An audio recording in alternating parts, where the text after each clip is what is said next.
Hello, surprised to see me again so soon? Yes, we are back for more Tupapa Maraerenga and Cook Islands action, mere days after the previous episode. Quick pause here from editor DG. That statement is now, of course, slightly inaccurate. I did have an issue with my editing software, which has now been resolved, but it did push this episode back by a few days. Anyway, back to the footage. We must make this a habit somehow and start getting out 2 episodes a week, like a series or something. Well, we start off today's episode having recently won the Cook Islands Round Cup yet again, and now in Oceania Champions League quarter-final action against Tiger Sport of New Caledonia. We travelled to the Stade Numa Dali first, and it was a close game. Unfortunately, Edwards having this goal disallowed. We rode our luck. More than a little, you could say, in the second half, and got within minutes of the final whistle, only to be sucker punched by a late goal from the home side. Yes, we lost 1-0. We would need a big performance then back at our place, and oh boy, we got it. Our young star striker Sam Brogan sending us on our way with 2 first-half goals. Toru Matariki took over scoring duties in the second half, adding a brace of his own. Tiger Sport did pull one back in stoppage time, but the damage had been done, and we now advance to the semi-final, where we will face Yatel of Vanuatu. We hosted the first leg, and once again Sam Brogan got us off to a flyer, but our opponents proved tough to break down and found themselves level by half-time. In the second half, we re-established our lead with another early strike, this time from Lee Harmon, but Yatel once again showed their mettle to draw level almost immediately. And remember, away goals do come into play here, so we really need to push on and win this one. Which we did, John Koiatu putting us 3-2 up.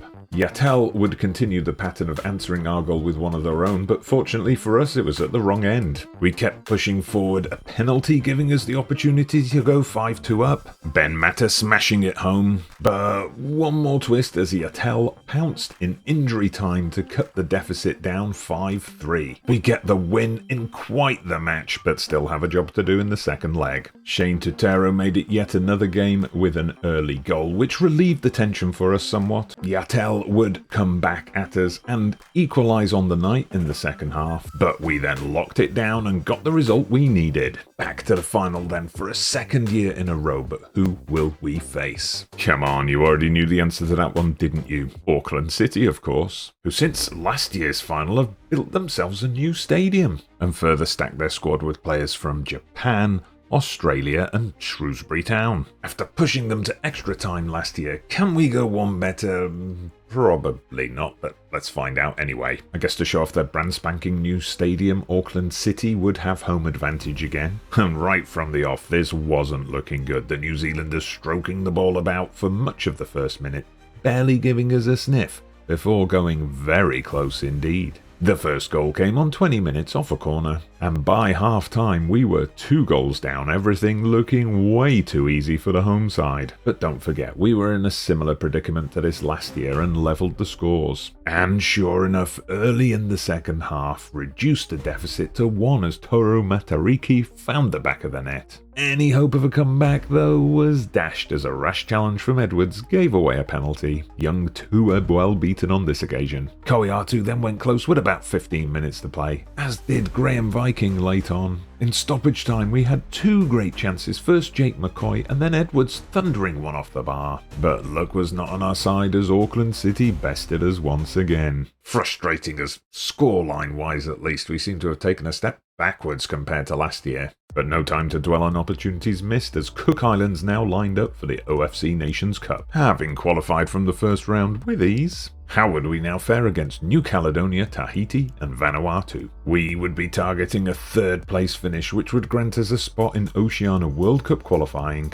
and anything beyond that is a bonus. The squad I selected, of course, had a fair few Tupapa Maraerenga faces in it, but we do also have a few players from the New Zealand leagues like goalkeeper Keegan Inia, no-nonsense centre-back Thane Beale, and Tajetin Kumsuz, who used to play for Tupapa Maraerenga but before my time. There are also a few young talents from other Cook Islander clubs, like Lee Aparau, who's got some potential, Nuku Willis, the Matavera striker, already with 4 goals in 8 caps, and Tokari Dickinson from Nikau Sokotak, only 16 but rated as the best player in the squad. First up Tahiti, and we played a cautious game with few chances, until we won a penalty, that is.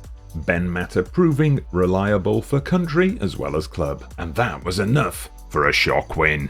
Vanuatu were up next, and again it was an evenly balanced affair, tipped in our favour by a Wonderly Harmon goal just before the hour mark, a second 1-0 in a row. 1990s Arsenal fans would love it. And amazingly, that meant we had qualified from the group with a game to spare. We still wanted to get a win in the final game though, as top spot would mean avoiding New Zealand in the next round, but I guess New Caledonia had the same idea, as they outplayed us and we lost. So ultimately we finished second in the group, and yep, we play New Zealand next. But we will now go on to play in the World Cup qualifying tournament over the next 12 months. So I guess we can't complain too much. And we still had to actually play the match with New Zealand, of course, which was not a foregone conclusion. What a shame then that Ruain Pratley scored an own goal to start things off. Just after the half-hour mark, we briefly got the ball into the New Zealand half, but a quick break in the other direction, and we were almost